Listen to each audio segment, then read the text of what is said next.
13 तारीख को रात्रि को होली जलेगी, 14 तारीख को खेली जाएगी। हमारे सीहोर में कुबरेश्वर बाबा के सुंदर आनंद में 5 मंदिर में हम भी केसरिया जल चढ़ाने के लिए बाबा को जाते हैं। महादेव की होली सीहोर में मनाते हैं। वो 15 मार्च की रहेगी। 3 जगह पर भस्म को जरूर लगाएं। भगवान विष्णु देव ऋषि नारद से कह रहा है 3 जगह। पहला मस्तक, भुकुटियों के बीच में आज्ञा चक्र होता है। यहां पर जब भस्म का तिलक लगाया जाता है तो व्यक्ति कभी धोखा नहीं खा सकता, कभी भटक नहीं सकता, मार्ग निश्चित कर लेता है। आज्ञा चक्र, गले के नीचे जो खड्डा होता है उस जगह पर विशुद्धि चक्र होता है। शिव महापुराण की कथा करिए, यहां विशुद्धि चक्र है। शरीर को फाड़ोगे तो कोई चक्र नहीं मिलना, पर केंद्र बिंदु विशुद्धि चक्र का होता है। यहां पर जो भस्म लगाई जाती है, अगर मान लो हमें कोई औषधि की जगह विष भी दे दे तो वो अमृत बन जाता है। तो यहां विशुद्धि चक्र, जहां भस्म लगे। तीसरा, वक्षस्थल, जहां पर अनाहत चक्र होता है। यह चक्र कैसा चक्र है? अगर कोई व्यक्ति आपसे नफरत करता है, कोई व्यक्ति आपके लिए अपशब्द कहता है, कोई व्यक्ति आपसे नफरत करता है, अनाहत चक्र पर त्रिपुंड लगाकर, अनाहत चक्र पर भस्म रमाकर अगर आप उससे 2 या 3 बार मिल लीजिए, कितना भी विरोधी होगा वो आपके पक्ष में आ जाएगा। अनाहत चक्र 3 चक्र हैं, आज्ञा चक्र, विशुद्धि चक्र, अनाहत चक्र।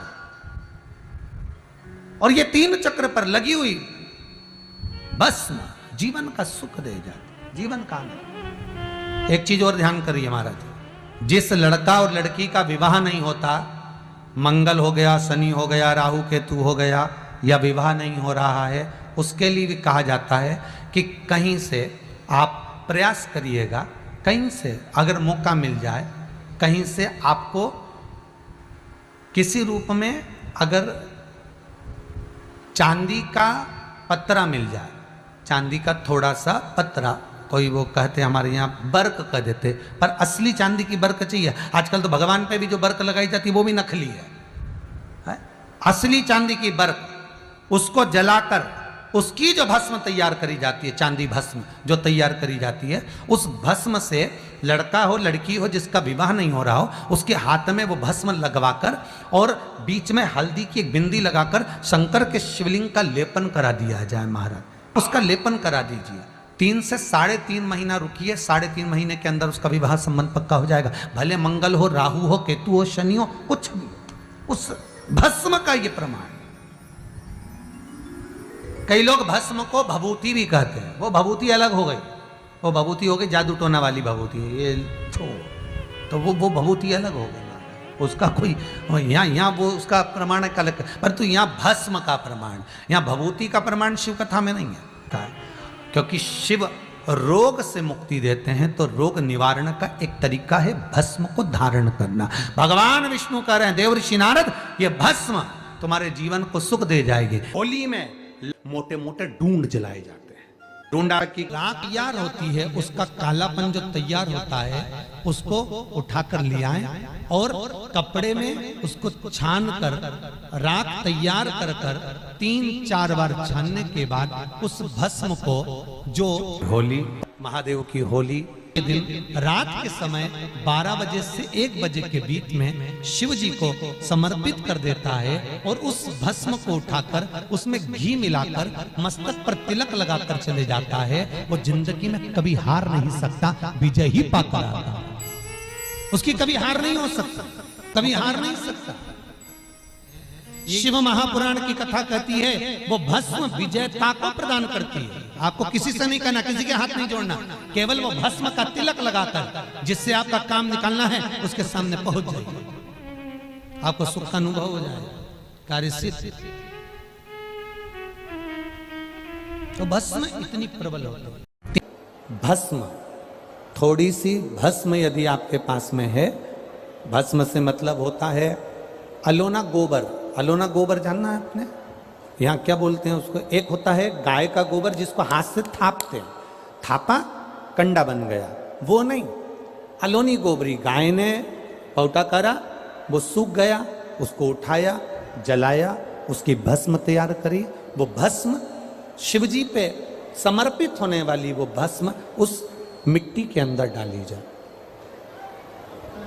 अलोनी गोबरी की जो भस्म होती है, गाय जो पोटा करती है और वो गाय का जो गोबर होता है वो सूख जाता है। सूखने के बाद जो उसकी भस्म होती है वो भस्म बड़ी काम की होती है। उसको जब जलाते हैं और जलाकर उसकी भस्म बनाते हैं तो वो बड़ी काम की रहती है, बहुत काम। हम तो यहां तक कहेंगे, जिस नारी के बच्चादानी के अंदर अगर गर्भ में गांठ हो गई है या बच्चादानी के अंतर्गत कोई भी परेशानी उसके जीवन में आ गई है कि डॉक्टर बोल रहा है कि आपकी ये ऑपरेशन कराना ही पड़ेगा, तो हम इस निवेदन को जरूर करना चाहेंगे कि प्रयास करिएगा। देसी गाय जब गोबर करे, पोटा करे और वो सूख जाए, वो सूखा हुआ जो गोबर का पोटा रहे सूखा हुआ, उसको जलाकर उसकी भस्म तैयार कर कर देवादिदेव महादेव को समर्पित कर कर उसको उठाकर डिब्बी में रख लीजिए। एक डब्बी में उसको रख लो और उस भस्म को 7 दिन तक लगातार थोड़ा थोड़ा सा उस भस्म को अपने उदर पर त्रिपुंड का भाव, उस भस्म से त्रिपुंड का भाव कि मेरा महादेव मेरे गर्भ की रक्षा करेगा, त्रिपुंड का भाव, और उसी भस्म को मुख में थोड़ा सा लेकर देवादिदेव महादेव के चढ़े हुए जल का आचमन करिए। जो गर्भाशय में जो भी तकलीफ होगी मेरा देवादिदेव महादेव उसको अच्छा कर। गर्भस्थ तकलीफ, गर्भस्थ, गर्भ में अगर आपके गर्भाशय में अगर कोई तकलीफ है तो वो गाय के गोबर की, देसी गाय के गोबर की भस्म हमारे जीवन को सुख दे रहे। और भी अच्छे से समझिए, मान लो आप त्रिपुंड का भाव भी नहीं रख सकते, उदर के ऊपर त्रिपुंड भी नहीं बना सकते, तो केवल भस्म को लेपन ही आप गर्भाशय पर अगर करेंगे तो बाबा उस पर भी कृपा करता है। ऐसा नहीं, शिव तत्व है में वो बल होता है कि भाग्य की रेखा को भस्म बदल देती है। ज्यादा तकलीफ हो तो भस्म शंकर को लगाओ और वही भस्म का त्रिपुंड मस्तक पर लगाओ। भस्म भाग्य की रेखा को बदल देती है। भस्म में वो बल होता है, रेखा को भस्म बदल देती है।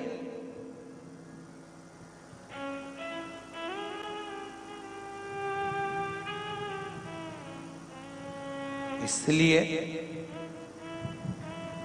नवरात्रे में